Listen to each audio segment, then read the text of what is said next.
Bien, voy a comenzar a grabar. Vamos a arrancar la conversación porque por tiempo pues son ya las 4:05 de la tarde de Chile, 5:05 de Brasil.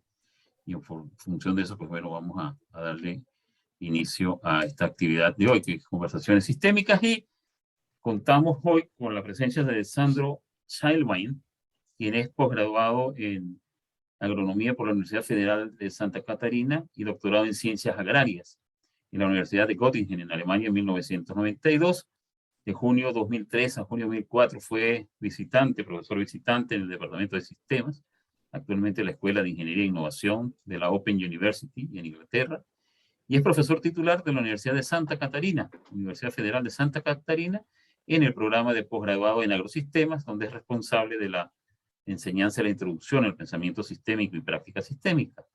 Sus principales áreas de interés incluyen el pensamiento sistémico cibernético para lidiar con situaciones de complejidad, dinámica de sistemas socioecológicos y la adaptación para el cambio climático. Es miembro del Consejo de Directores de la Organización Mundial de Sistemas y Cibernética, WOSC, socio de la Sociedad Internacional para las Ciencias de Sistemas, la Sociedad Americana de Cibernética, y es editor asociado de la revista Kibernetes. Con Sandro, yo les voy a comentar por qué Sandro está acá. Prácticamente fue porque yo lo obligué, no, mentira. Yo le pedí a Sandro que me gustaría mucho que nos contara la experiencia de lo que fue la escritura de el relato de una experiencia que se llama Conversaciones Sistémicas, en la que hace un trabajo con Ray Eisen y otras personas. Él ya nos va a estar comentando al respecto. Y me pareció importante porque a medida que hemos estado conversando con Sandro, yo a Sandro lo conozco desde hace aproximadamente unos 4 años, hemos estado, por circunstancias de la vida, creo yo, hemos coincidido en algunos lugares, hemos coincidido con algunas ideas, y me pareció que este tema de las conversaciones sistémicas, a propósito de la dificultad que tenemos para entendernos, me parecía que era un tema que es vital para el ámbito del pensamiento de sistemas, en particular en el contexto latinoamericano, en el que no hay que entrar en detalles para decir que estamos viviendo tiempos de cambios que son realmente de magnitud importante. Más allá del cambio climático, parece que hay movimientos de carácter cultural, político, social, que nos alertan y por supuesto que nos plantean retos a quienes estamos tratando de pensar desde una postura algo distinta. En virtud de eso, yo le pedí a Sandro, y Sandro finalmente, después de una batalla de como de 2 meses, dijo, está bien, cuadramos para que sea en septiembre. Y bueno, yo, Sandro, agradecido, en nombre mío y de los que estamos detrás de LabDis, empujando para que esto se convierta en un espacio no de consenso, sino de disenso, de debate, de construcción de ideas. Pues agradecido de que estés acá con nosotros y que por favor nos compartas esa rica experiencia, que yo creo que nos va a dar chance de hablar un poquito de los aspectos humanos y quizás, si queda tiempo, de lo divino del acto de conversar. Con ustedes, Sandro. Entonces, muchísimas gracias, Sandro. Gracias, Alejandro. Boa tarde a todos. Eu preciso compartilhar uma apresentação.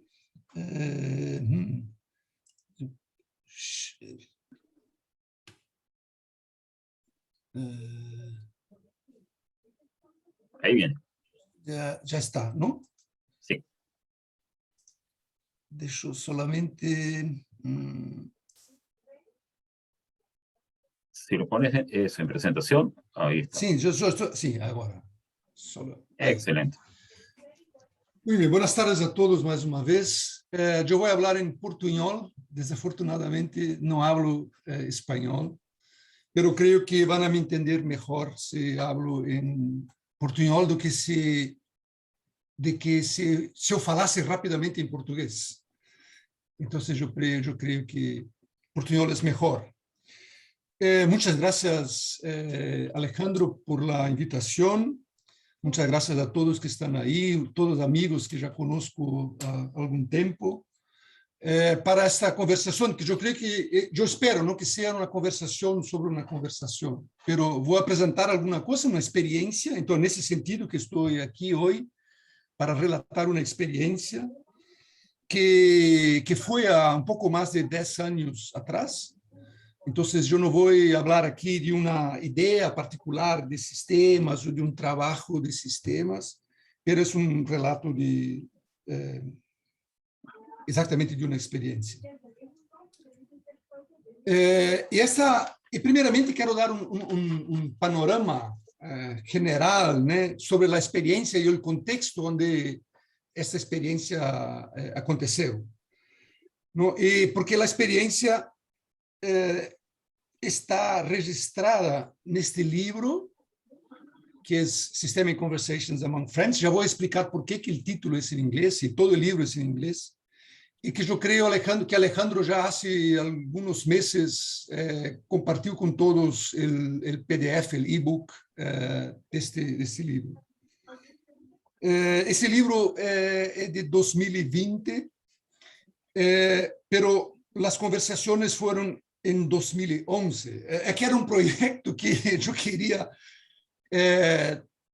digamos assim, plasmar nesse livro, pero todo esse trabalho, porque todas as conversações foram gravadas, e todo esse trabalho de transformar estas gravações em livro me tomou muito tempo. Havia um montão de problemas, pero o ano passado, com a pandemia, eu tive finalmente a oportunidade de sentar e terminar isso e colocar isso nessa forma de um livro. E o objetivo do livro, de minha parte, foi simplesmente registrar o que nós conversamos durante estes 5 dias, com algumas particularidades que eu vou explicar daqui a pouco. Então, não é nada mais do que isso, e a ideia era que as conversações que estão aí no livro foram o mais, como disse, fiel ao que de fato nós conversamos. Então, não há uma grande edição das conversas. Então, há muitos temas diferentes, como também vou a comentar daqui a um rato. E o livro está em inglês porque entre os participantes, 2 pessoas eram, que eu já vou mostrar quem são as pessoas, mas 2 pessoas solamente falavam inglês.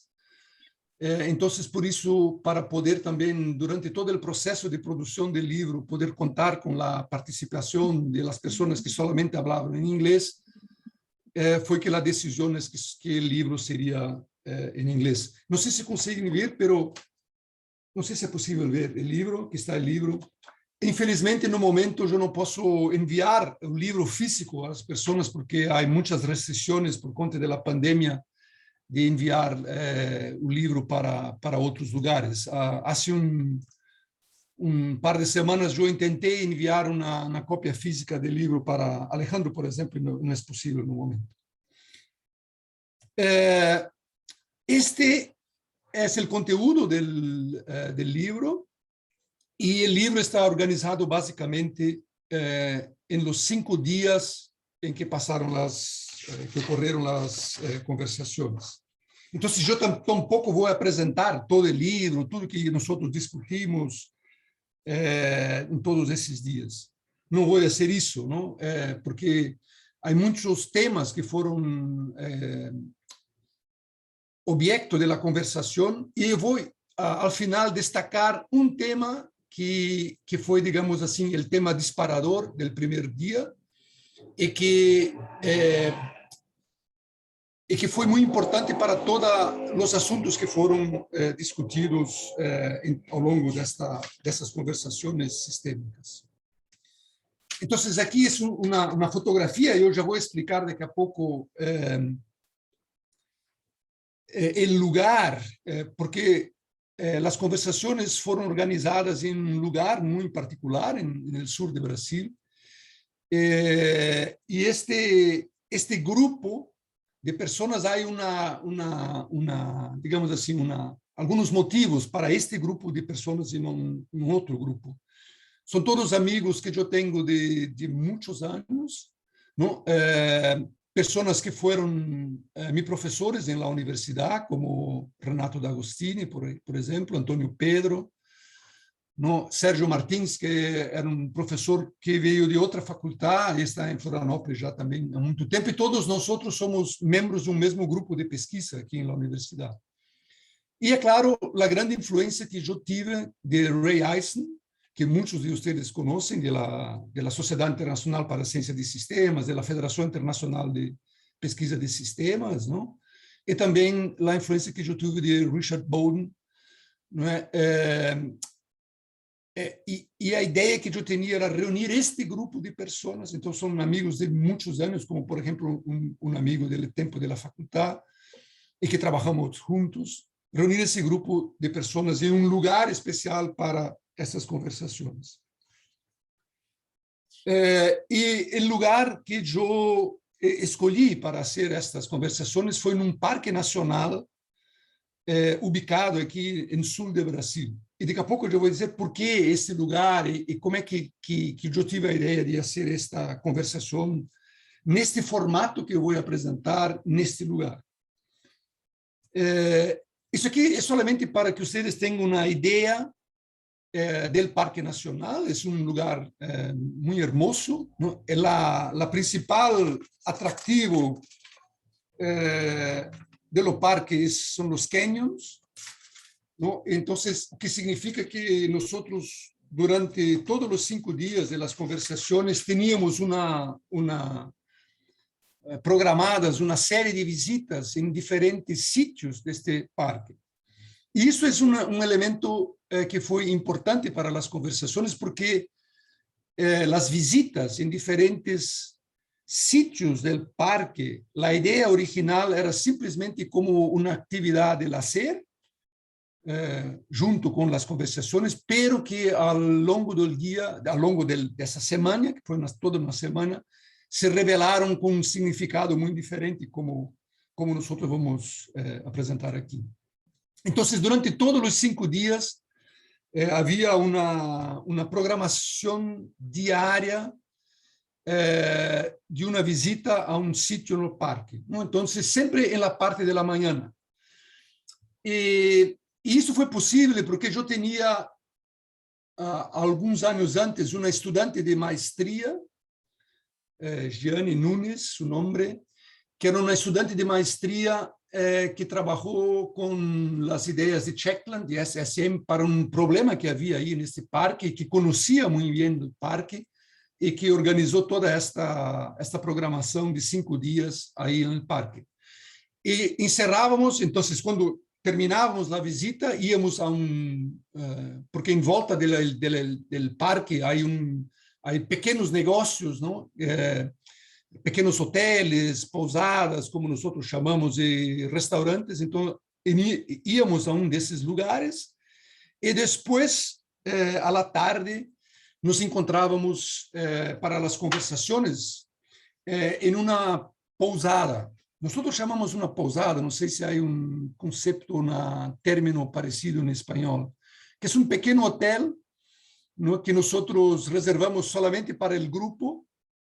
E à tarde, então, nós tínhamos conversações e compartíamos, claro, né, todas as reflexões, né, todo o tempo juntos. Também tivemos um dia uma conversação que foi na sede do Parque Nacional, porque a ideia era também que um dia essas conversações poderiam acontecer não em la posada, no hotel, pero ao aire livre também. E agora quero conversar um pouco, ou explicar um pouco como que essa experiência foi pensada. Não é? E a ideia das conversações foi assim, uma coisa muito particular que eu tinha, e que era uma ideia muito antiga, e que não tinha, ao princípio, nada de especial. A ideia era tão somente reunir um grupo de pessoas, de amigos, neste caso, para uma conversa reflexiva sobre assuntos que normalmente não são conversados na academia, na universidade.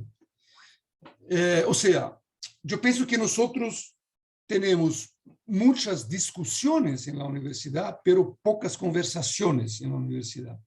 Então, a ideia era como reunir um grupo de amigos em um ambiente também lejos da universidade para para conversar sobre diferentes assuntos que não teníamos ou não encontrávamos espaço na academia. Por exemplo, assuntos de natureza epistemológica, por exemplo, não? Que eu particularmente sentia muita falta desse tipo de conversação na universidade. Mas o que passou em 2011 é que eu, personalmente, não conhecia as conversações de Fuchs, que a Federação Internacional de Pesquisa de Sistemas organizava, né, nesta época, e ainda organiza. Eu não conhecia essa experiência. E eu penso agora que foi melhor assim, porque isso não teve nenhuma influência sobre a maneira de organizar essas conversações. Então, a ideia inicial era muito simples, simplesmente reunir um grupo de pessoas para conversar sobre assuntos que não tínhamos espaço, digamos, na universidade, ou o espaço institucional não era adequado, de acordo com a maneira como eu via isso. E como eu queria um lugar lejos da universidade, lejos das atividades cotidianas, e a ideia também era criar um ambiente, digamos assim, reflexivo. E preciso confessar aqui que também tinha por trás uma certa ideia, talvez se eu pudesse dizer assim, romântica, porque eu me lembro de ler em alguns livros e relatos de pessoas indo a um lugar muito especial para meditar ou para reflexionar. Eu pensei, então vamos a um Parque Nacional, que é um lugar muito hermoso, muito lindo, para poder fazer essas conversações. Só que o que passou é que, como eu falava, de que as visitas inicialmente em distintos sítios tinham como objetivo solamente lazer, não, para não nos quedarmos todo o dia discutindo. Pero logo depois da primeira visita, e particularmente depois do primeiro dia de conversações, esse local, esse sítio, passou a ter um outro significado e se transformou em instrumento, que eu estou chamando de instrumento, a device, não? Um instrumento para facilitar a conversação e o comportamento reflexivo. E isso foi disparado, digamos, pelas conversações sempre do dia anterior, não? Porque as conversações do dia anterior teriam um efeito de que mirávamos para o sítio no dia seguinte de uma maneira diferente. E um aspecto que tinha um certo risco, pero que al final se revelou importante, é que o plano inicial era não ter um plano. Então, nada, absolutamente nada do que conversamos foi preparado. Assim, pelo menos em um preparo formal, digamos assim, que as pessoas receberam algum texto e tinham que ler um texto e, a partir desse texto, fazer uma conversação ou o risco, o perigo de fazer uma discussão que nós não queríamos. Não tínhamos isso. A única coisa que tínhamos preparada, o único plano que tínhamos era das visitas, porque tinha que organizar as visitas, tinha que organizar as comidas em los restaurantes, pero todo o resto não tinha nenhum tipo de organização. Por isso que, como eu digo na introdução do livro, realmente as conversas que tivemos ao longo destes 5 dias são realmente uma propriedade emergente desse sistema conversacional que logramos montar aí durante esses 5 dias. Então, como que passava, como que foi, né, o desenrolar, não sei se é esta uma palavra parecida, o desenvolvimento dessas systemic conversations durante esses 5 dias. Então, primeiramente, que elas não havia regras, nenhuma regra. Todas as pessoas se sentiam absolutamente à vontade para conversar e fazer sugerências de temas livres, não? Então, a ideia era criar possibilidades de participação, porque queríamos, claro, alcançar o que estávamos entendendo que seria um entendimento mútuo, não? E que seria facilitado também pelo grupo de amigos. E por isso que a ideia é que que essas conversas sistêmicas poderiam ser continuadas, pelo menos em princípio, ou seja, eram conversas que não terminavam aí durante 5 dias, mas que podiam ser continuadas pelas mesmas pessoas ou outras pessoas poderiam também fazer parte dessas conversas. Muitos temas foram discutidos e conversados, né, melhor dizendo, durante esses 5 dias. E aqui quero apresentar solamente alguns dos temas, porque, na verdade, é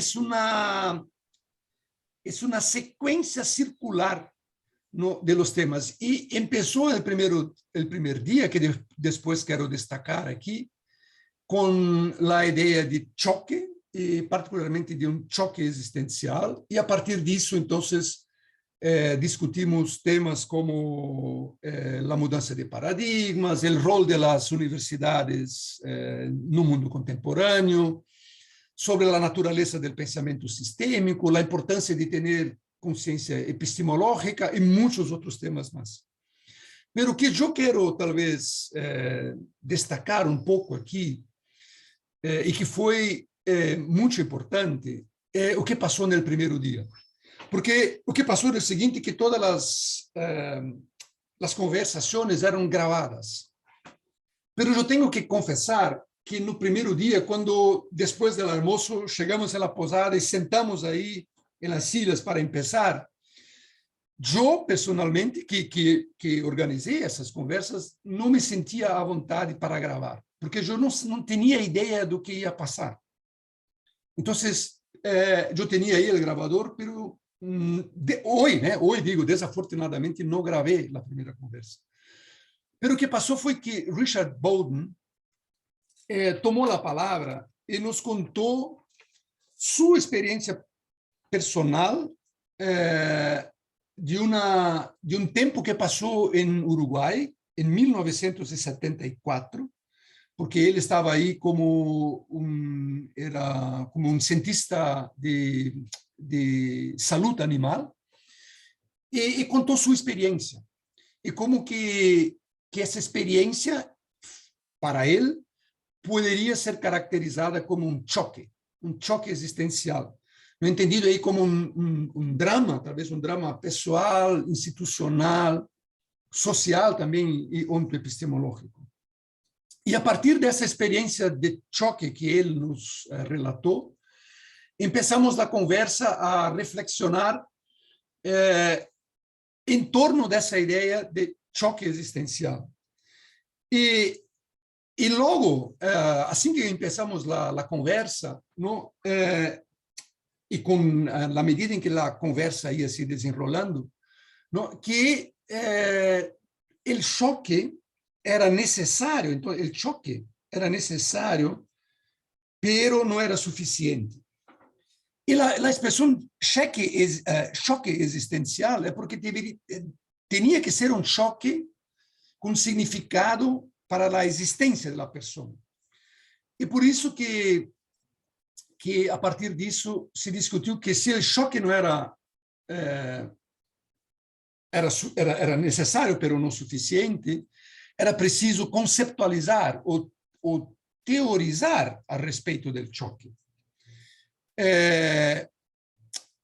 E que também, não somente isso, porque à medida em que se teorizava ou se conceptualizava sobre o choque, poderíamos entender melhor as consequências do choque, não é? E particularmente a transformação que o choque produzia, por exemplo, para o ser e estar da pessoa no mundo. E que também, por conta dessa transformação e de suas consequências, era necessário recursos, não, para que, digamos assim, poder colocar em marcha, não, essas consequências ou essas transformações que o choque existencial estava produzindo nas pessoas. E a partir disso, isso evidentemente, eu estou dizendo em uma dinâmica circular, não? Porque exatamente na medida em que isso se sucedia, não? E na medida em que se mobilizavam recursos para colocar em marcha estes choques, outros choques poderiam ser produzidos, ¿no? Y que podrían ser conceptualizados y así por diante. Y me parece que esa fue una idea muy poderosa, porque a partir dela, las personas, todos nosotros, comenzamos a reflexionar y a conversar sobre nuestras propias experiencias de choque y lo significado que esas experiencias de choque tuvieron en nuestras vidas profesionales, personales, a ponto de que en ciertos momentos de esas conversaciones, la carga emocional fue muy grande. No foi muito grande a carga emocional em certos momentos, e mesmo no livro é impossível reproduzir isso. Eu penso que a ideia de choque também, e se eu miro para a situação particular que nós estamos vivendo em Brasil, é muito poderosa. Não? Vivemos certamente muitos choques ao momento, né? Que pode ser o choque, e Alejandro falava disso quando começou, aqui quando na apertura aqui dessas conversações de hoje, o choque político, o choque da ascensão da extrema-direita, o choque do cambio climático, o choque da desigualdade crescente no mundo. Então, foi tema disparador para todas as conversações. Então, se nós miramos o livro, vamos ver que como resultado disso, em um dos dias, por exemplo, eu creio que foi o segundo ou o terceiro dia. O terceiro dia fomos a fazer uma visita e por conta de toda essa conversação, a ideia era que durante a visita a um sítio do parque, nadie fuera a conversar ou ter uma conversação com outra pessoa, porque sempre tínhamos a presença de guia local, y el guía local insistía en hablar y contar sobre diferentes datos del parque o del sitio. Y fue muy poderoso eso también. Por eso que yo decía que las visitas dentro del parque a los distintos sitios tuvieron un significado muy importante como un instrumento para facilitar la reflexión y la discusión.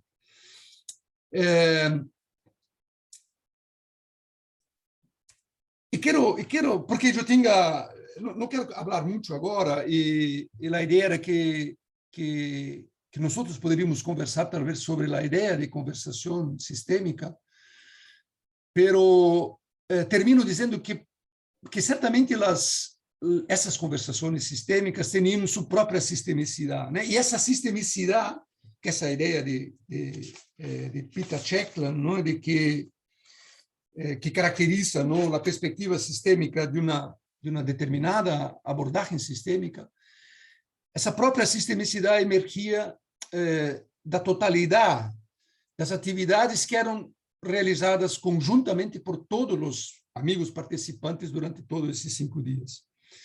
Então, ao final dos 5 dias, de los 5 dias, e se vocês vão porventura a ler o livro um dia, que o último dia foi como fazer um cierre, e as pessoas puderam falar um pouco de como se sentiam depois desses 5 dias. Eu penso que foi uma experiência assim reveladora e bastante importante para todas aquelas pessoas que participaram. E depois disso, eu tive a oportunidade de participar de outras conversações, porque no ano 2012 foi as primeiras conversações do Extremo Sul, em Ushuaia, e eu comecei a participar na terceira conversação do Extremo Sul. Então, muito rapidamente, Alejandro, era isso que eu queria falar, em meia hora, mais ou menos, e creio que talvez agora poderíamos conversar um pouco sobre essa experiência, sobre outros aspectos dessa experiência, ou de outras experiências de conversação que nós temos, ¿no? Gracias. Muchas gracias, Sandro. Bienvenidas y bienvenidos quienes están sumando a la reunión para este tema sobre las conversaciones sistémicas. Le abro el espacio para preguntas, comentarios. Quien quiera para tomar la palabra. Para ser un poquito justos con el tiempo, quizás nos tomamos unos 4 o 5 minutos para la persona que quiera participar y después de allí en adelante, pues si quiere una nueva ronda, pues de nuevo, pero si quiere alguien más entrar a hablar ahora, pues lo puede hacer. O sea que bienvenidas, bienvenidos, quien quiera sumarse a la conversación, hacer preguntas a Sandro a propósito de esta experiencia. Yo en particular quisiera que si nos pudieras comentar un poquito más la idea de eso de choque existencial y cómo ese choque existencial abre el espacio para la conversación, al menos en el caso particular de lo que es el dar cuenta del primer día de las conversaciones que ustedes realizaron.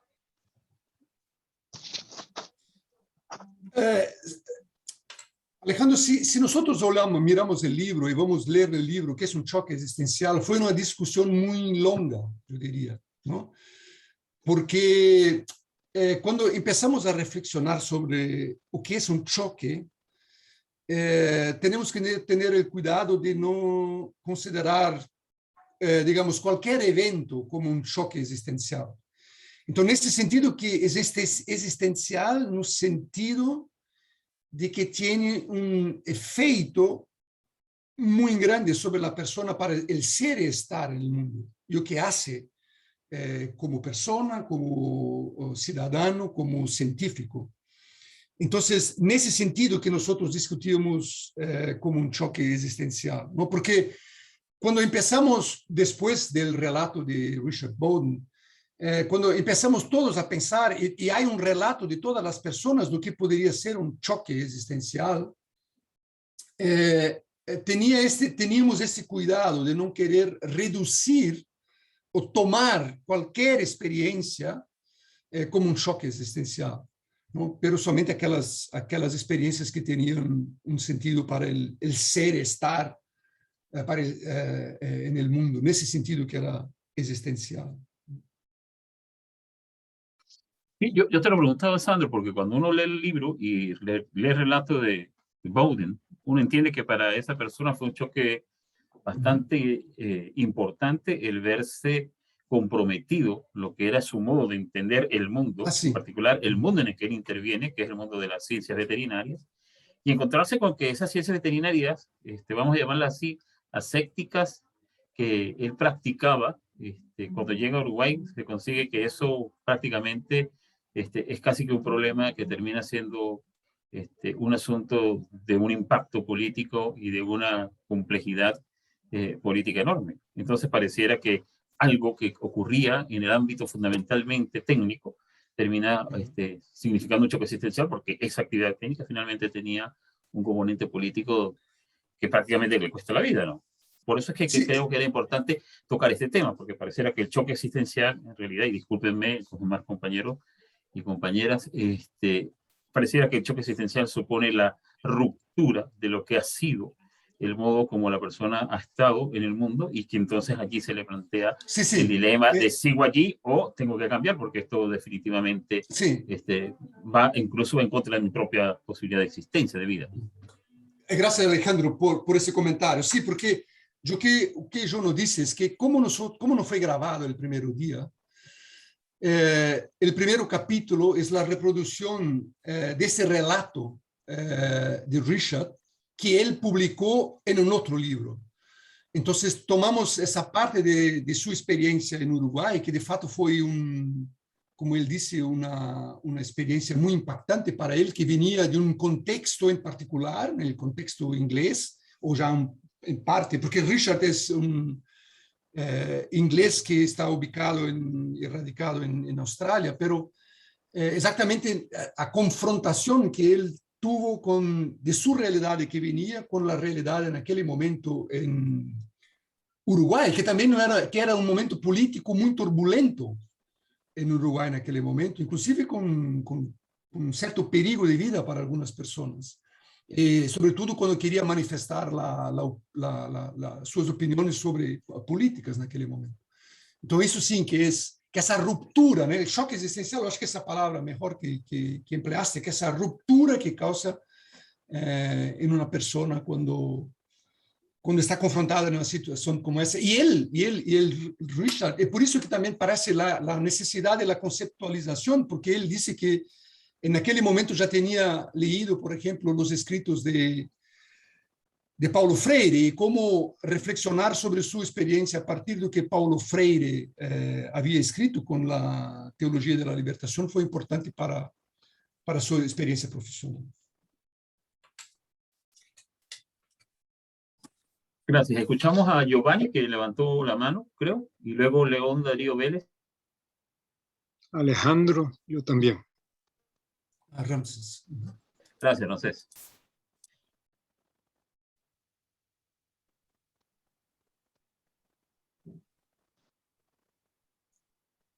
Giovanni. No, Giovanni no. León, adelante, por favor. Muchas gracias, pues envidiable esa experiencia, Alessandro. Una anotación muy corta. Este choque existencial, yo creo que es primordial también el sujeto como docente, porque me imagino que esas experiencias también nos ha pasado a muchos, pero no ha generado todas estas consecuencias que generó en el Dr. Baude, ¿no?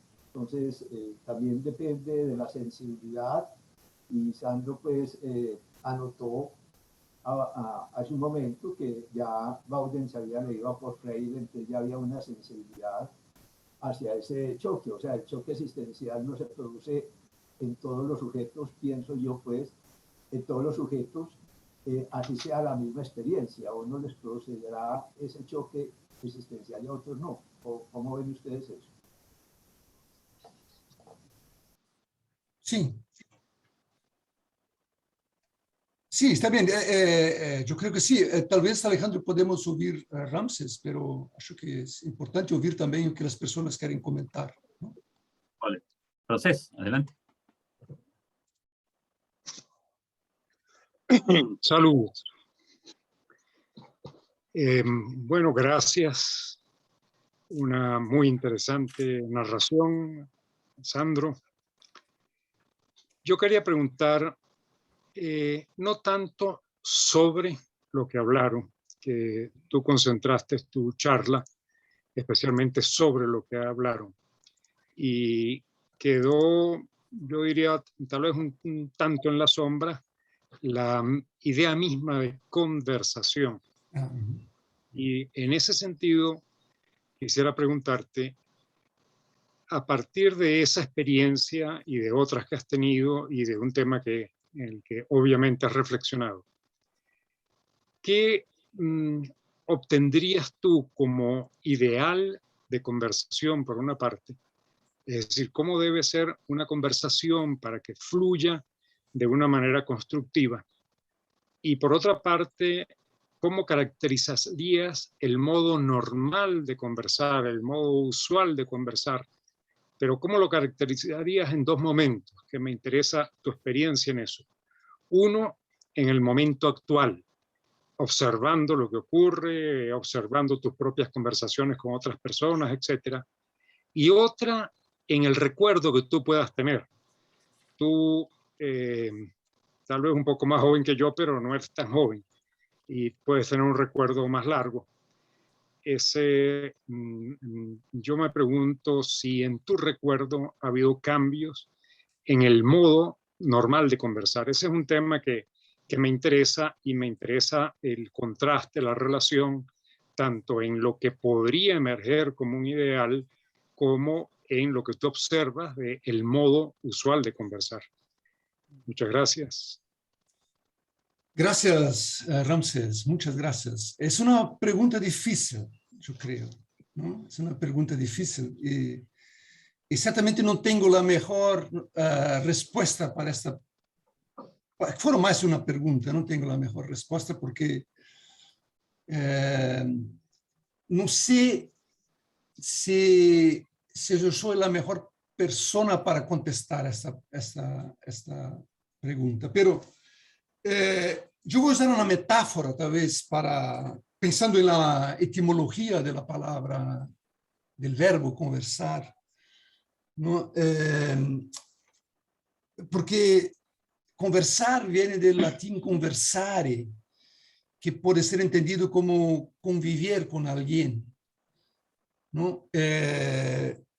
Tal vez hay algunas interpretaciones de conversación o de conversa también, como tal vez en español se dice girar juntos, ¿no? Entonces es como una danza, entonces la metáfora de la danza, ¿no? De que hay feedbacks ahí entre las personas que están conversando. Y yo pienso que es muy difícil tener, digamos así, una conversación, tal vez si pudiéramos decir, auténtica. Hay inclusive, yo pienso que fue Klaus Krippendorf que tiene un artículo publicado en, no me acuerdo ahora el nombre de la revista, del periódico, que es un periódico publicado en Bélgica, si no me engano, no me acuerdo el nombre ahora, en que habla exactamente de que sería una conversación auténtica y que, por ejemplo, un elemento de la conversación auténtica y que sería más fácil entre amigos una conversación auténtica, exactamente porque tal vez sea posible girar juntos, ¿no? Esta danza, esos feedbacks entre las personas que están conversando. Entonces, yo no sabería decir, Ramses, cómo, por ejemplo, crear las circunstancias para que, es difícil, diría así, es difícil crear las circunstancias para una conversación auténtica, me parece, por un punto. No tengo, diría así, muchas experiencias, tal vez, do que poderíamos chamar como uma conversação autêntica nesse sentido. E, particularmente,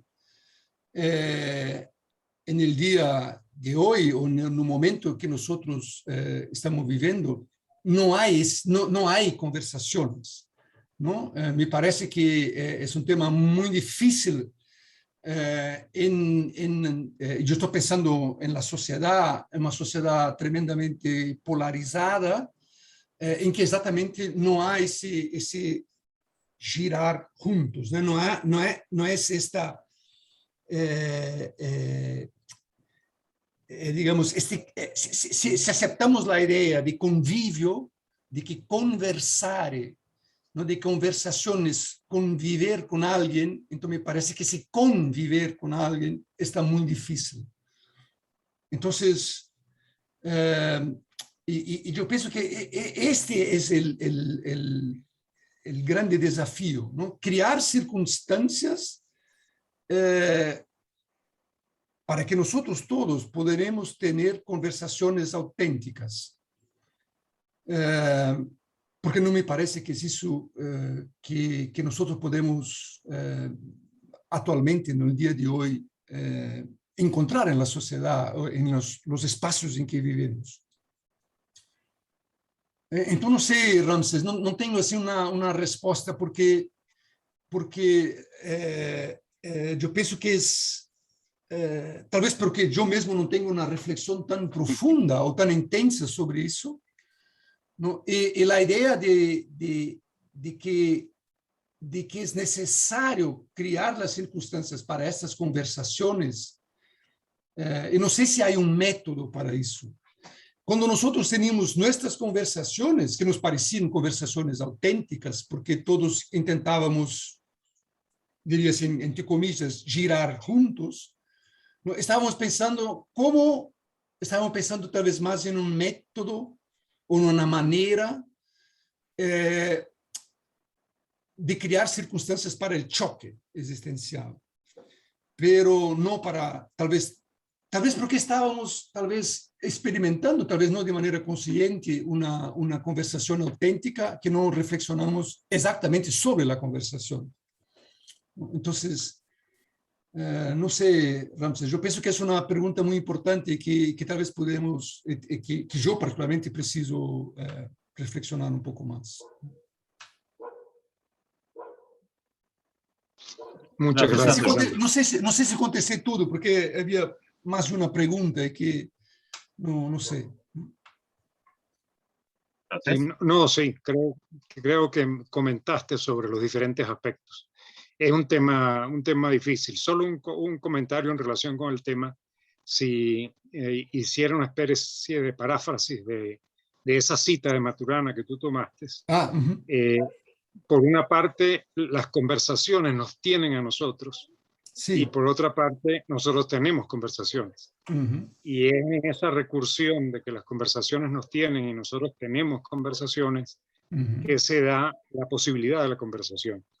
Ahora, yo creo que la posibilidad de conversación sin pensar explícitamente en una conversación académica que tenga una pertinencia epistemológica, etcétera, sino en cualquier conversación. Yo creo que estamos en una situación epocal en la que la posibilidad de, por lo menos, tener conversaciones se va deteriorando. Sí. Y creo oírte algo por el estilo, porque uno de los elementos de ese deterioro es que no logramos oír una narración, porque ya no sabemos de narraciones. Al no oír y no poder escuchar narraciones, no podemos seguir hilos, no solamente narrativos, sino argumentales o de cualquier otro tipo.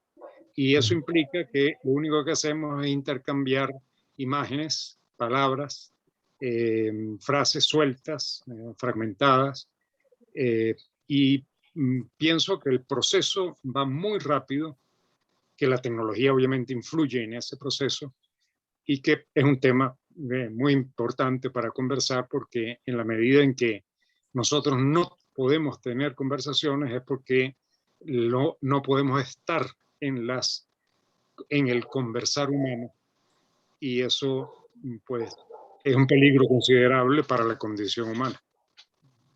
Gracias, Sandro. Sí, sí, no, gracias, Ramsés. Tal vez porque y ese espacio se deteriora tan rápidamente, porque pensando en Maturana también, porque no reconocemos legítimamente el otro, ¿no? Entonces, por eso esos espacios se deterioran también cada vez más rápidamente. Gracias, Sandro. Leonardo Lavanderos, Bruno Gerardino y Silvia Vázquez. Un gusto, Silvia, verte. Don Sandro, me tiene usted impactado con tanto trauma político, técnico. Y sabe que me voy a tomar 2 minutos. Mira, lo que pasa, Sandro, es que yo me acuerdo cuando a mí me bajó el trauma, cuando me pegaron en los pies y me quedé sin ideología. Y me quedé sin ideología en un momento en que estamos en plena dictadura. Yo venía de las juventudes comunistas del 73, 72, así que me tocó el golpe de Estado, me tocó actuar incluso en ese tiempo, y pasar después a la clandestinidad, y peleando con la realidad objetiva, peleando todo el tiempo con Maturana, porque Maturana era mi profesor junto con Varela. Jamás estuvimos de acuerdo con Maturana, incluso me acuerdo cuando le pedí hacer el doctorado, no tenía con quién hacerlo. Maturana me dice, mira, vamos a hacer el doctorado, yo feliz que lo hagas conmigo, me dijo, pero lo único que te voy a pedir como acuerdo es que por favor no te corrija yo la tesis. Yo le dije, me parece lo más caballero que yo he escuchado en mi vida, y que usted y yo estamos totalmente en desacuerdo. Y nunca estuvimos de acuerdo, ¿sí? Con Maturana jamás estuvimos de acuerdo, y después tuvimos que enfrentarnos juntos a los miedos de Maturana, ya los miedos míos. ¿Ya? Los miedos míos era quedarme sin realidad objetiva, sino con qué discutía, pues se me acababa el materialismo dialéctico, el histórico y todo. Pero no fue Maturana que me cambió la idea, fue otro compañero que me partía, con que hemos tenido 4 matrimonios pasados por mí, y él nunca ha fracasado como amigo. O sea, imagínate el tiempo que llevamos juntos. Y ahí creamos la teoría racional del conocimiento, ¿ya? Era totalmente distinta a la autopoiesis, etc. Le dijimos a Maturana, mire, ¿sabe qué? El problema que tenemos hoy día, don Humberto, es que trabajamos, usted habla de autopoiesis y nosotros hablamos de ecopoiesis. Usted habla de sistemas cerrados, nosotros hablamos de sistemas abiertos. Son cosas totalmente distintas. Sin embargo, Maturana para mí era importante porque tuvo 2 conceptos que fueron fundamentales. Cuando yo entré a la teoría racional, desde el punto de vista del materialismo dialéctico y histórico, tú podías quedar mirado en tiempo de la dictadura, en la clandestinidad, como un tipo que era ideal. O sea, te pasabas para el lado de Berkeley, o sea, te pasabas a la reacción pura y te desechaban del partido por idealista, ¿ya? Entonces no era fácil. Pero cuando nos dimos cuenta que la teoría racional era justamente lo que la ciencia había negado todo el tiempo, porque la ciencia niega la relación, y los queridos físicos andan buscando relaciones a través de objetos, cosa que no son, ¿ya? Porque ahí es donde viene el problema, se te viene abajo el mundo. Cuando tú entiendes la relación como concepto, el mundo se te viene abajo. ¿ya? Porque te das cuenta que no tienes acceso al plano fenoménico de ninguna manera. Y cuando tratas de manejar las conversaciones, como dice Ramsay, en realidad no estás manejando conversaciones, estás manejando semiótica. Estás en una malla semiótica construida culturalmente que te muestra, en el fondo, el tablero de ajedrez, las posibilidades que tiene. Por lo tanto, cuando yo hablo, ya la sensación que yo tengo en mi hablar no es la conversación, es la forma en que yo conecto la narrativa. Es ahí donde está la base estética del sistema. ¿Ya? Entonces, claro, lo que discutíamos con Maturana, ¿tú sabes cuál era el miedo más grande de Maturana? Estuvimos juntos en esto, sentados los dos, y yo me decía, yo no quiero ser, ¿cómo se llama el nombre? Una sala. Yo tampoco, le dije, ¿qué hacemos? Tenemos que generar capitalismo, no nos queda otra, le dije. ¿Ya? Entonces, el gran miedo de Maturana era la pobreza, ese era el gran miedo que tenía. Y la Facultad de Ciencia, cuando yo escribí mi tesis, que poner la palabra cultura en la Facultad de Ciencia era, o sea, por suerte que no era Giordano Bruno yo, porque se me habrían quemado al tiro, casi me quemaron, y escribir 3 tesis distintas por pensar distinto. En Chile, el problema que tenemos es que cuando tú pones las cosas claras, pasas a ser un tipo frontal, conflictivo, ¿ya? En Chile, el conflicto se confunde con la frontalidad y con la cuestión de decir no estoy de acuerdo. ¿Ya? Si me parece a mí que Maturana, yo se lo dije a él, yo creo que la autopoiesis suya sirve para sopa de moléculas, pero no para ser vivo. Tú dices eso hoy día en una conferencia maturana y aparecen los neomaturanistas a colgarte. ¿Por qué? Porque van a defender lo indefendible. ¿Ya? Fíjate, entonces, cuando tú me dices lo trascendente para mí es cuando yo veo 2 cosas en el mundo que me generan absolutamente un choque. La injusticia y la forma en que el marketing se hace cargo de esa injusticia y genera académicos que están fuera de cualquier conciencia y cualquier relato de la toma de decisiones e imponen conocimiento como si esta cuestión fuese, o sea, eso para mí hoy día es lo que la universidad no forma. Yo eso lo dije en Cuba en varias conferencias. El no hacerse cargo políticamente de lo que estás diciendo, que cada vez que escribes un paper no estás escribiendo en tercera persona, esquizofrénicamente llamando a tal para que te ayude, ¿ah? En términos de lo que estás diciendo. O sea, estás comprando esquizofrenia, igual que el método científico. Entonces eso tampoco lo puedes decir. Yo lo digo acá porque a esta altura ya me siento casi Simón Bolívar el cognitivo de lo que estamos haciendo en Bolivia, ¿te das cuenta? Porque estamos creando nuevas perspectivas de decolonización. En Chile es imposible decolonizar. Chile casi no existe, ¿ya? Pinochet hizo una revolución y nos jodió. Y hoy día, si tú ves lo que se produce en Chile, en términos de ciencia, va a ser siempre una cosa sin significado. Chile no produce significado. Entonces, entiendo eso. Y cuando yo te voy a decir, a mí me pasó cuando mi ideología marxista-leninista, como decíamos, se me vino abajo. No porque me demostraran nada, sino porque me di cuenta que estaba confundiendo 2 planos. Y me di cuenta después que la bioquímica y todo lo que me enseñaron en la Facultad de Ciencias confundía los planos, del fenoménico con el argumental. Y en el argumental es donde estamos. Porque lo que importa es el significado. Pero no caí en la biología del amor. Yo le dije a Alberto Maturana, ¿sabe qué? Deje la biología del amor para después de las 8. Que antes vamos a tener problemas. Tuvimos que hacer muchas cosas, sobrevivir los ataques a Maturana. A Maturana lo atacaron en la facultad, en mis, ¿cómo se llama? Mis propios exámenes, porque pensábamos distinto. Ahora no, pues ahora ya todo muerto es bueno. Entonces imagínate lo que es el impacto trascendente en términos políticos. Si nosotros no tenemos una visión política de lo que hacemos, no tenemos esa costumbre y ese escenario, entonces no hay ninguna trascendencia posible en lo que estamos haciendo en la creación del conocimiento, porque no hay responsabilidad. Gracias, Leo. Yo prefiero tener responsabilidad que culpa. Eso, don el señor Ochoa. Gracias, Leonardo. Gracias. Bruno, Gerardino.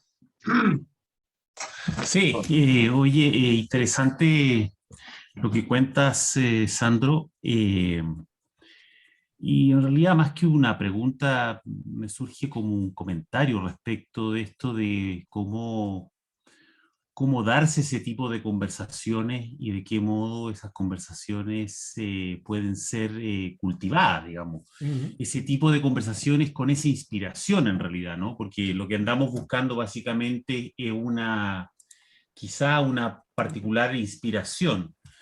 Y ahí un poquitito yo creo que es donde tal vez, ya que se comentaba Leonardo, el tema de Maturana, tal vez ahí donde efectivamente Maturana quizás no dio ninguna práctica concreta de cómo justamente poder cultivar la emoción donde el otro surge como legítimo otro, la convivencia, porque de hecho probablemente uno podría decir, claro, esas conversaciones tienen la característica y conservan la aceptación mutua, por ejemplo, ¿no?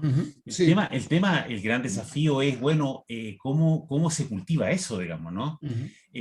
Porque claro, el mismo Varela comentaba en una de sus entrevistas, una de las primeras entrevistas que se le hizo, hay dos entrevistas en unos videos que están en YouTube incluso, una que hizo un entrevistador que se llama Cristian Banque, donde le preguntó justamente sobre el tema del reduccionismo y todo, y él decía, mira, si hablar del reduccionismo y describir qué es lo que a uno le pasa, incluso describir los procesos por medio de los cuales efectivamente uno incurre en una cierta explicación reduccionista y cómo se da, etcétera, el dualismo, etcétera, etcétera, digamos, eso es relativamente sencillo, decía. El tema es cómo yo me conduzco y cómo establezco un modo, tú lo decías bien ahí, un modo de estar en el mundo diferente.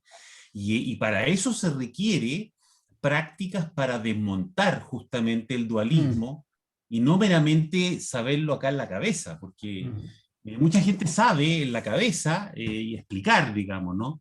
Pero se conduce dualistamente, reduccionistamente, etcétera, digamos, ¿no? Y por lo tanto, yo creo que ahí es donde quizás estamos al debe, quizás desde la mirada sistémica, cómo además introducimos o nos disponemos a experimentar prácticas de transformación.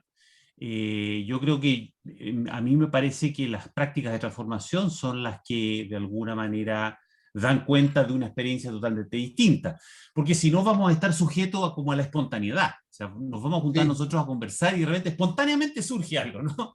El tema es cómo cultivamos esa manera de estar en el mundo.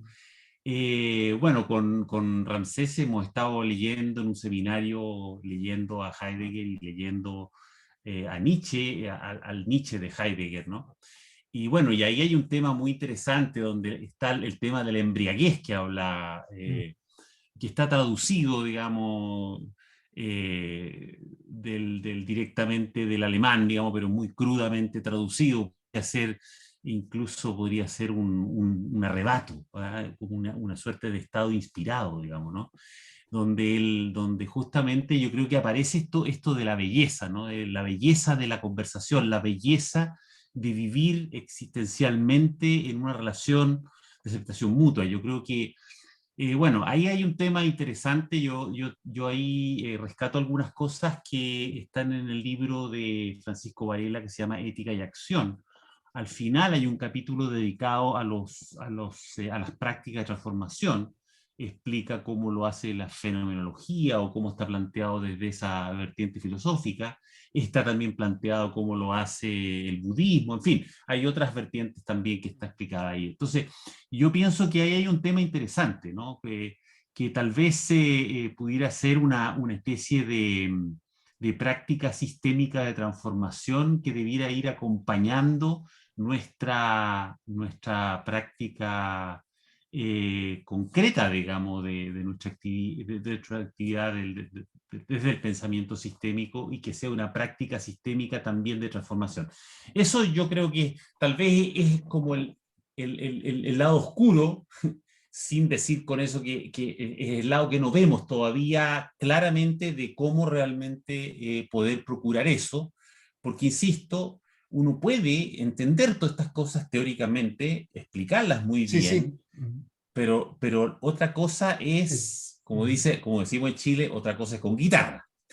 Otra cosa es actuar en el mundo en consecuencia. Eso sería mi comentario. Y yo creo que esas experiencias que tú describes, yo creo que son súper importantes y necesarias que las tengamos.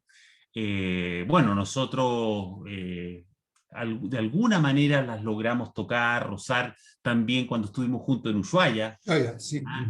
¿verdad? Y bueno, hemos estado en algunas cosas juntos, y yo tengo la impresión que es necesario cultivar prácticas, pero que no queden necesariamente a la espontaneidad, digamos, ¿no? Sí, sí. Sino que sea realmente una práctica, eso. Silvia Vázquez. Hola a todos y a todas. Antes que nada, un placer ver a algunos que conocí en Ushuaia. ¿Me escuchan bien? Sí. Ah, perfecto. Sí, te escuchamos. Yo, Sandro, voy a tomar dos cosas que dijiste, que quiero rescatarte, y después de eso te quiero hacer una pregunta. Una tiene que ver con la intuición que planteaste al hacer esto, cuando tuviste esa intuición de reunir a este grupo de personas, y que no precisamente sean cualquier persona, ¿sí? Y la otra que dijiste fue cómo el lugar se transformó en otro lugar. El lugar donde estaban termina siendo como otro plano, ¿no? Y precisamente yo estoy haciendo una formación que está hablando de todos estos temas, donde trabajamos desde el enfoque centrado en la persona, que en su momento planteó Carl Rogers, y él plantea que para que se den este tipo de conversaciones se tienen que dar 6 condiciones, de las cuales a mí me gustaría preguntarte sobre 2, ¿sí? Yo siento que ese clima de la conversación llevó de repente a una mutua afectación entre los participantes, ¿sí? Que todos salieron afectados de alguna manera, y yo me afecté con el otro y el otro se afectó conmigo, ¿sí? Y entonces me pregunto si en eso, ¿qué papel de alguna manera jugó lo que Rogers plantea como aceptación positiva e incondicional del otro, ¿sí? Y esta cuestión de comprensión empática, que es entendida esta comprensión empática desde poder ponerme en el lugar del otro desde el marco de referencia y desde el marco de percepción del otro, ¿sí? Entonces, eso me parece que sería la pregunta como fundamental, ¿no? ¿Hasta qué punto todo esto que sentiste que pasó tiene que ver con esto de poder ser auténtico, como planteaste, pero de qué manera estas dos condiciones, esta aceptación positiva e incondicional y esta comprensión empática, favoreció eso? Y otra cosa que me quedó dando vuelta, y que quiero saber si lo interpretás de esa manera, si esto que pasó tiene que ver con salir del yo de alguna manera y habitar en el nosotros. ¿Sí? ¿Se entiende lo que te quiero transmitir? O sea, ¿qué cambio sentiste en el grupo que por salir de mí y habitar en un nosotros se terminaron gestando? Eso, y muchísimas gracias a todos. Silvia, gracias por tu pregunta, tu comentario. Así, de verdad, yo estoy hablando de la manera como yo miré todo eso y como yo pensé todo eso. Porque una cosa importante era que yo conocía a todos, pero no necesariamente todos los otros se conocían, ¿no? Entonces, de verdad, yo diría, yo era amigo de todos ellos, pero no necesariamente ellos eran amigos entre sí, ¿no? No sé si estoy siendo claro, ¿no? Pero yo creo que por eso tal vez esa idea del lugar, ¿no? Del sitio donde que pasó, porque la empatía que hablabas, la empatía, no, como algunas personas no se conocían en el primer día, en verdad, la empatía también fue siendo construida en la medida en que las conversaciones iban aconteciendo, ¿no? Entonces, esa empatía es productora de una condición, pero también es producto. ¿No? Claro. Como decía Ramses ainda há pouco na conversação, nosotros né? Nos tiene y tenemos la conversación. Entonces también un poco la empatía. Y esta empatía, y tal vez pelo fato de compartirmos certos espaços todo el tiempo, ¿no? Fue la condición para que esa empatía pudiera emergir y poder hacer con que nosotros todos aceptábamos nosotros, ¿no? Y teníamos esta idea de que, como decías tú, ¿no? De salir de mí mismo, Sí. ¿no? Salir de mí mismo y poder, ¿no? Entonces, pero lo importante es eso, que por eso que yo creo que y como decía también Bruno, cómo se cultiva esa práctica, ¿no? Y que tal vez que por eso que precisamos encontrar maneras de criar, yo diría de diseño mesmo dessas condições, criar as circunstâncias para que isso possa emergir.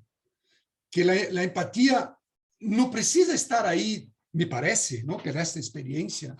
Seguramente ela não estava aí no momento em que todos nós nos encontramos, porque algumas pessoas não se conheciam, não?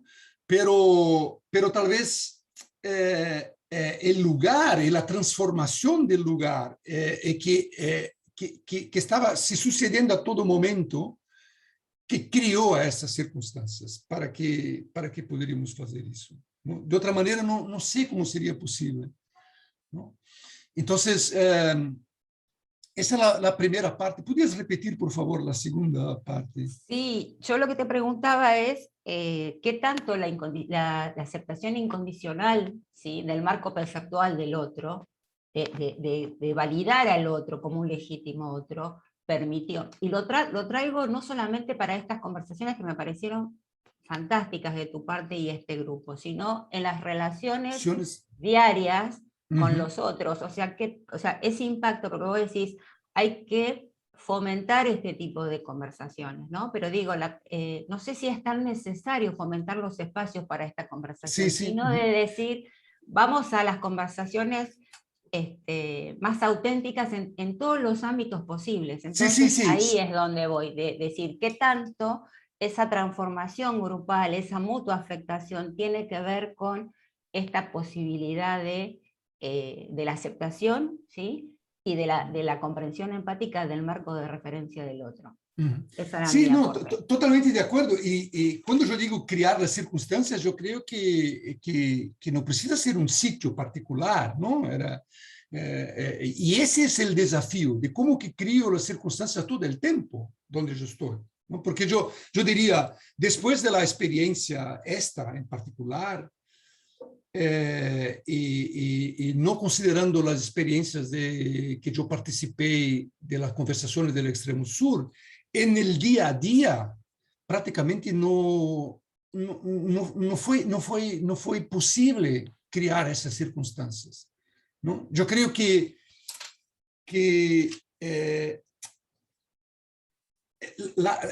pelo menos en los espacios de convivencia que yo participo, tem se revelado muito difícil criar esses espaços de aceitação legítima do outro, não? Que então, não há uma conversação autêntica nesse sentido, não?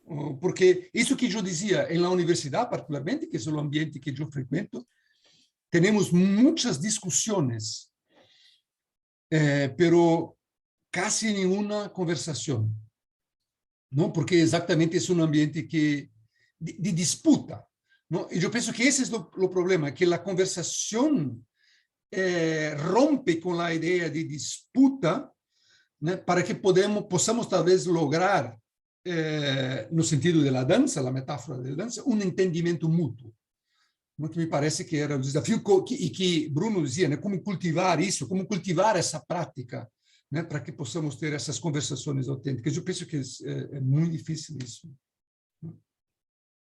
Não sei se consegui contestar e exatamente entender tu No, a argumento. mí sinceramente ¿no? lo que me parece fantástico, y perdonen que siga con el relato, pero me parece fantástico esto que traes de esa posibilidad de salir del yo para entrar en el nosotros, ¿no? Esto que planteaba Heidegger del Dasein y que se planteaba después como el Mitsein, ¿sí? Salir del Dasein para entrar en el Mitsein, de estar en para estar con. Digo, me parece que ahí es donde está como esta magia que vos sentís en estas conversaciones, esta posibilidad de danzar con el otro, es precisamente ahí donde estaría, a mi criterio, de alguna manera, y es en lo que estoy trabajando, de hecho estoy trabajando en el concepto de metamorfosis, porque me parece interesante esto de presentar este cambio profundo en el ser a partir de como algo vital que necesita ser, ¿sí? Entonces digo, generar estas conversaciones me parece, no generarlas como adrede, sino que se puedan gestar, claro, que ocurran desde esa mirada, digo. Entonces traía estas dos características propias que plantea Rogers como punto fundamental para que se gesten estas conversaciones. Y sí, me contestaste perfectamente, así que te agradezco mucho. Gracias. Gracias, Silvia. Eva Zarca. A ver, ustedes me permiten que no ponga la cámara porque si no, no se va a escuchar muy bien. ¿Puede ser? Sí, adelante, Eva. Sí, bueno. Te imaginamos. Bueno, gracias. Bueno, en primer lugar, Sandro, muchas gracias. Muchas gracias porque yo recuerdo cuando vos contaste en conversaciones del Extremo Sur, cuando te conocí, comentaste esta anécdota, y realmente me parece que voy a tocar como algunos hitos que me produjeron como una reflexión, o en todo caso me tocaron, ¿no? Cuando vos decís no hubo plan, me parece que ahí hay un hito interesante, que si lo pongo junto con la experiencia que contás que tenemos en las universidades o nuestros ámbitos laborales, estamos siempre sometidos a un espacio, a un contexto en el que todo tiene un plan, una planificación. Y entonces ese espacio del plan, de algo lineal, de algo ya prehecho que debe ocurrir, nos impide fluir. No podemos fluir de una manera, como decía también, nombraste vos y nombró también Silvia, del ser y estar, ¿no? Que nos trae Heidegger, y que los pueblos andinos recuperan de una manera vivencial. Ellos son y están, o sea, no se plantean racionalmente el tema, sino simplemente están en contacto con la naturaleza, como ustedes estuvieron, que en esa naturaleza, que no es lo natural en nuestro diario vivir, no es lo natural en nuestro diario vivir, estamos entre cuatro paredes en general, nos está trayendo un mensaje diferente. Ahora, pregunto, o me pregunto, más que preguntarte, Sandro, estoy danzando contigo. Sí, claro, seguro.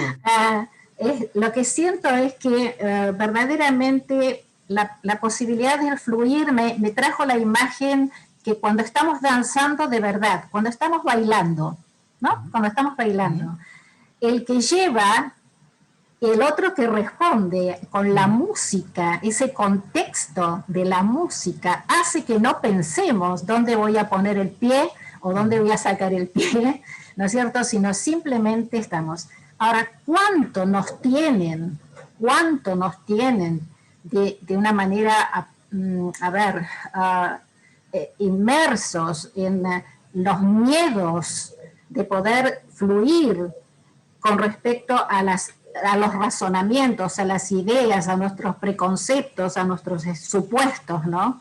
Por eso me pareció realmente que la generación del contexto que vos pensaste, que ustedes pensaron de ponerse en contacto con la naturaleza, generó un nuevo espacio y un nuevo tiempo. Se permitieron de alguna manera desnudarse, y desnudarse significaron que los miedos, que son los que paralizan, no estaban presentes.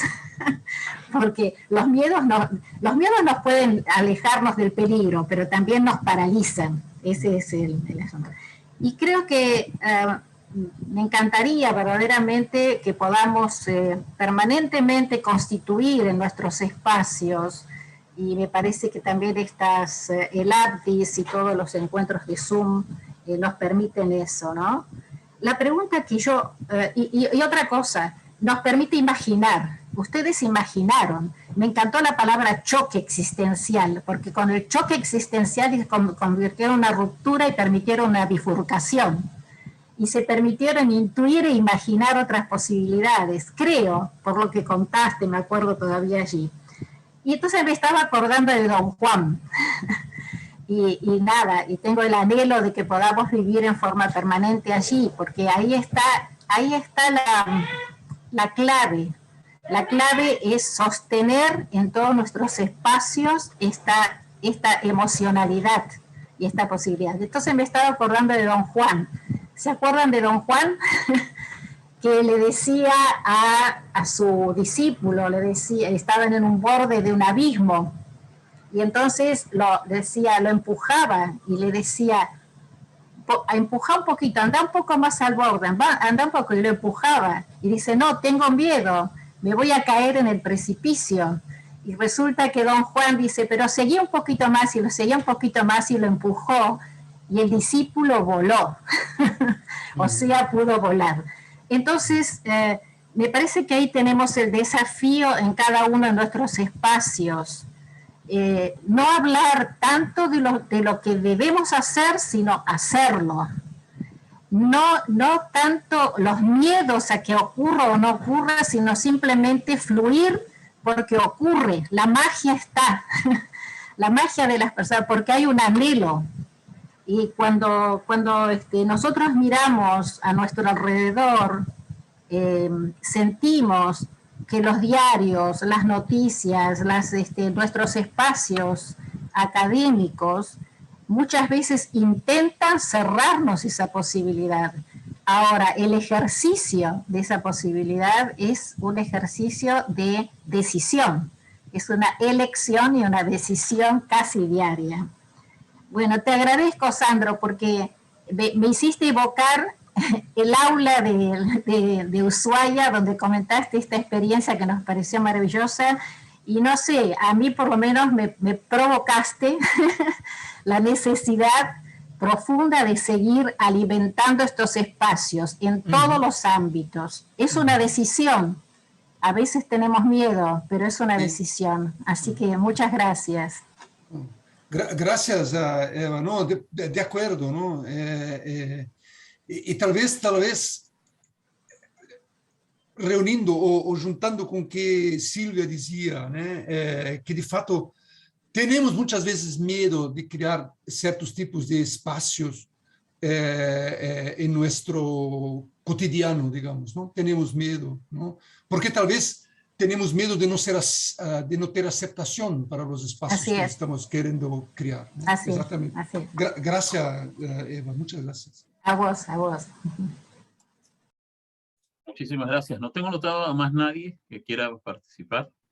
Si alguien quiere comentar algo adicional. Y si no, cerramos. María José. Sim? María, adelante, María. Primeiro, boa noite a todos.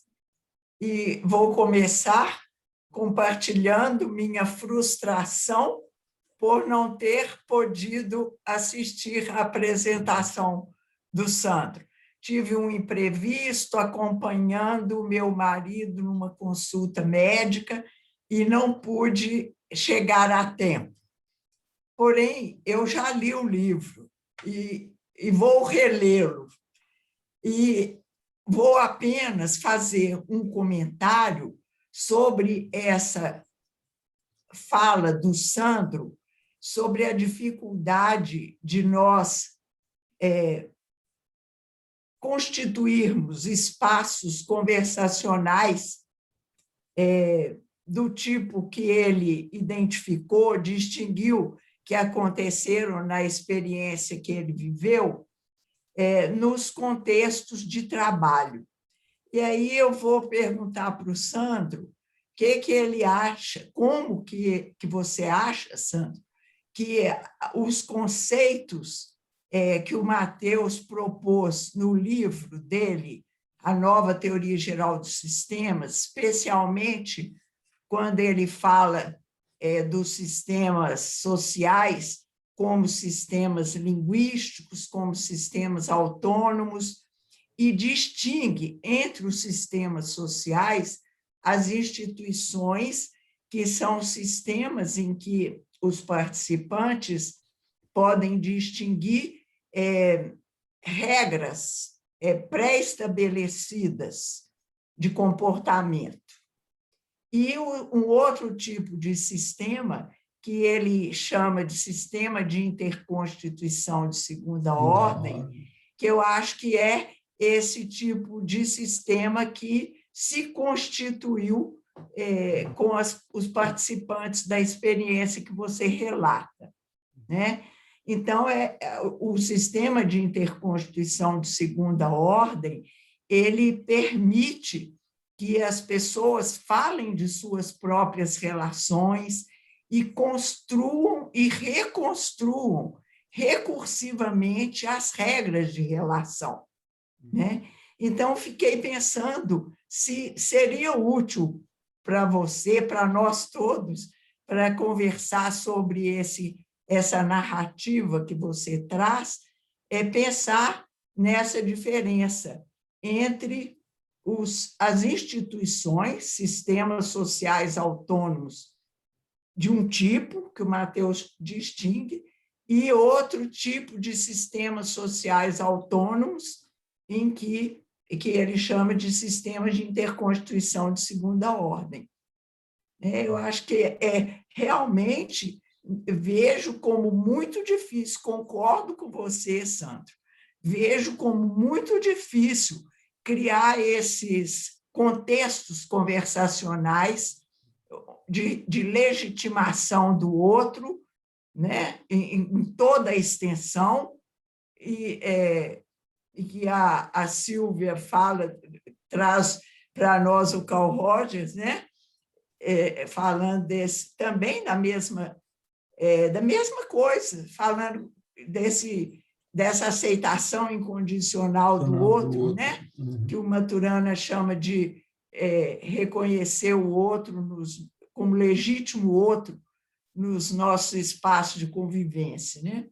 Então, eu acho que nas instituições existem essas regras pré-estabelecidas, né? Quando você fala assim, talvez por medo, né, de não ser aceito, é difícil, eu acho também, concordo que é difícil, mas também acho que sou vivo com essa utopia de conseguir disseminar cada vez mais esses espaços de conversação que a gente, se for adotar a terminologia do Matheus, que são os sistemas de interconstituição de segunda ordem. O que você acha, Sandro?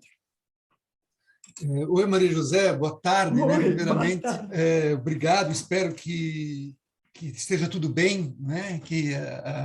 E não perdesse, certamente, lesse o livro, não perdesse... Estou contestando em português. Imediata, a conversa ficou mais fácil. Porque perdi o medo de falar em portunhol. A conversa ficou mais fácil, não? Pero vou contestar em portunhol. Sim, Maria José, graças por lembrar desse importante conceito do livro do Matheus, não?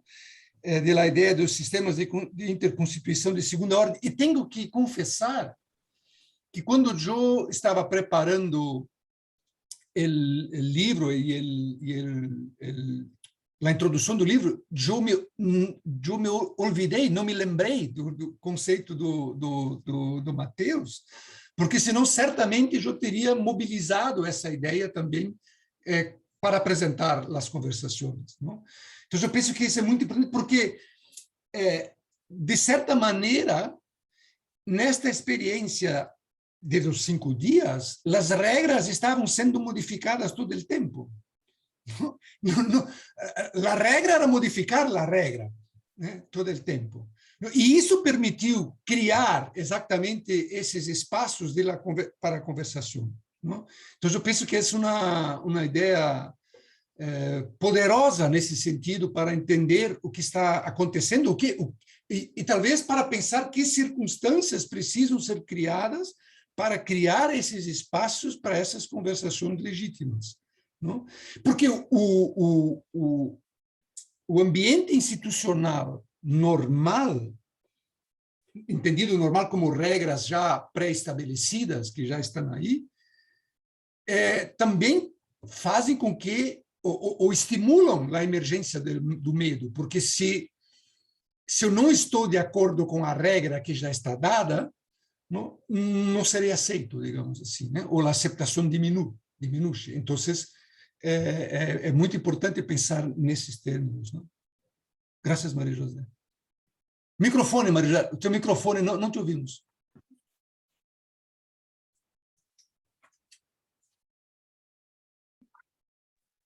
Esse é o papel da teoria, não é, Sandro? Exato. É nos ajudar a entender o que está acontecendo e exato. nos ajudar também a planejar nossas práticas.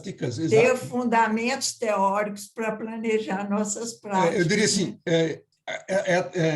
talvez poderíamos falar em praxis, né? Ação informada pela teoria. Isso. Uhum. Gracias, María. Nada.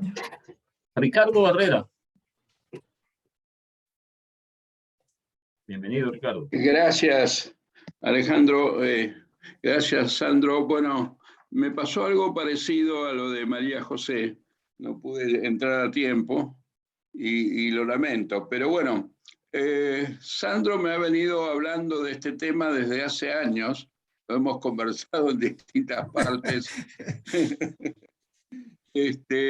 Y además, bueno, tuvimos la experiencia de las conversaciones del extremo sur, que son algo muy particular porque en definitiva es un formato exportado desde Europa y cuyos creadores fueran Béla Banati y Charles François, ¿verdad? Y lo que decíamos era seguir el molde de ellos, los primeros años muy cuidados por Enrique Herschel y después, bueno, mantuvimos el esquema. Escuché muy atentamente sobre todo lo que dijo Bruno y respecto a lo que decía Maturana. Y entonces quería recordar algo que tal vez pueda servir. Hace unos años, en uno de los últimos viajes que hizo Maturana a Estados Unidos, yo tuve la oportunidad de estar con él y con Jimena, con quien estaban armando la escuela matrística, y que armaron un taller en un lugar de California que se llama Silomar, que es un lugar, un retiro hecho por una asociación cristiana, donde uno está, digamos, con los que están y el mar, y no hay más nada. Y bueno, y ahí vi lo que Bruno preguntaba, bueno, no dejó directiva de cómo hacer. Bueno, en realidad lo hacía. ¿Sí? En ese taller generaba lo que él llamaba más que aceptación o lo que sea, él lo llamaba amor directamente, ¿verdad? Pero en el buen sentido de la palabra. El amor entre los presentes. Y era curioso porque ahí estábamos un grupo de gente que no nos parecíamos nada, que veníamos de países distintos, en algunos casos como el mío y como el de Jimena. Jimena no hablaba inglés en ese momento. Así que imagínense lo que era una conversación en Estados Unidos con gente que hablaba inglés, gente que hablaba en español, y la conversación se creó, pero no solo se creó la conversación, sino que se creó ese ambiente de confianza y de mutuo respeto y demás. Y vinculado esto, sacado esa experiencia con lo que dijo Sandro recién, que eso no podía hacerlo en la universidad porque lo que generaba en vez de una conversación era un debate. Hay algo que tal vez sea un obstáculo para las conversaciones, digo tal vez porque no lo estoy seguro, que es que en la universidad lamentablemente hay jerarquías. Vale, lamentablemente o porque es así, ¿sí? Y cuando hay jerarquía es muy difícil establecer la conversación, porque la conversación exige la democracia del grupo. Es decir, nadie debe estar por encima del otro, ¿sí? La conversación exige ese aceptar mutuo, y el aceptar mutuo es fundamentalmente una discusión democrática, ¿sí? Y si no, deja de ser conversación porque entonces alguien en vez de conversar comunica. Es decir, le está hablando al otro, pero no para compartir, sino para indicar. Con lo cual, obviamente, la conversación naufraga. ¿Sí?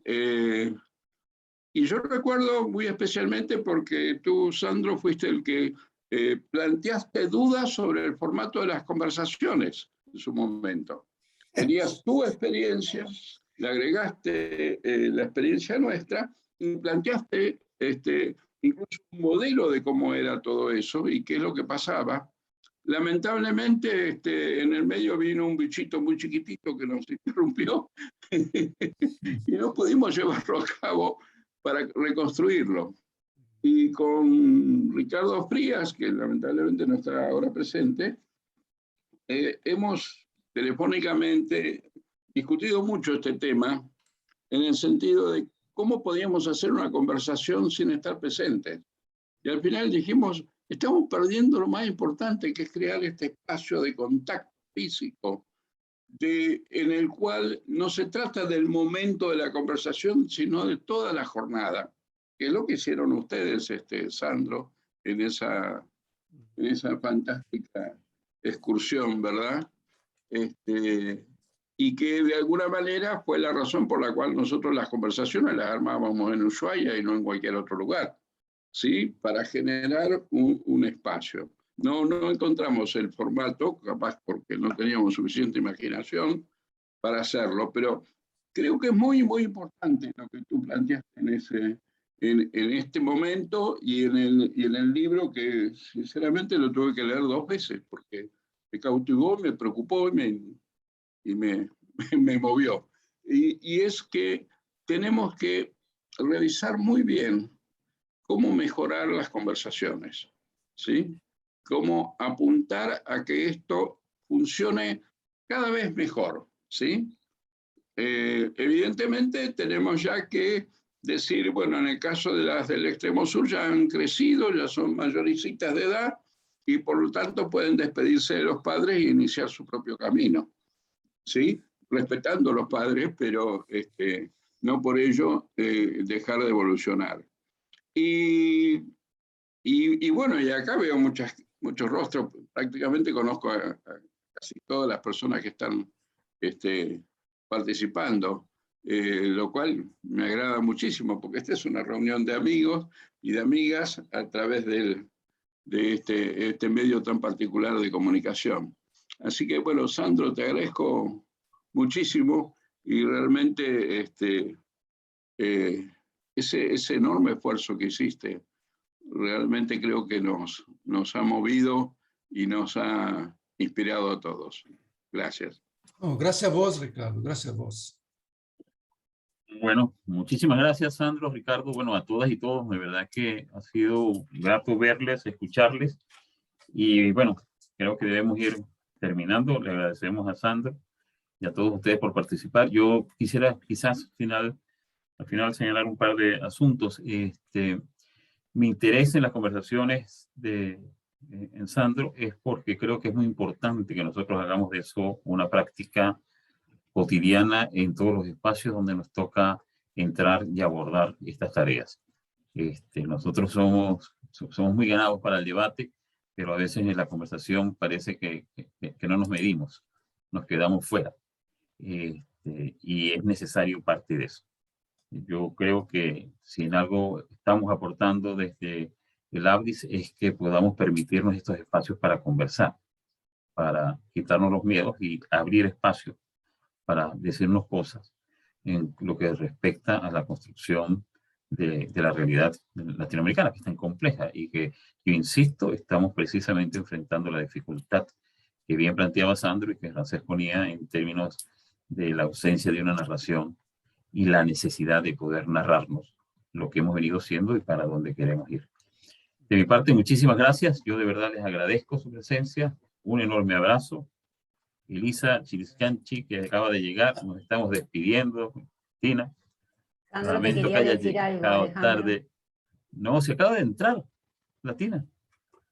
No, Sandro, digo que te está queriendo que decir algo. Adelante, Sandro, adelante, Sandro. No, muy rápido, gracias, Silvia. No, solo quería agradecer a todos pela paciência de escuchar esse breve relato, agradecer por los comentários, pelas perguntas, porque há muito que, pelo menos de minha parte, reflexionar sobre esses temas, não? Porque há toda uma elaboração também conceptual, epistemológica, teórica, não? E quizás podemos cultivar, Bruno, né? Estamos criando, talvez, Alejandro, com o lápis aqui, espaço para cultivar conversações, não? Como planteava Bruno. Não? Muitas graças a todos. Não? Obrigado. Gracias. De nada, de nada. Feliz tarde. Muchísimas gracias. Chao, ¿eh? Chao. Chao. Chao.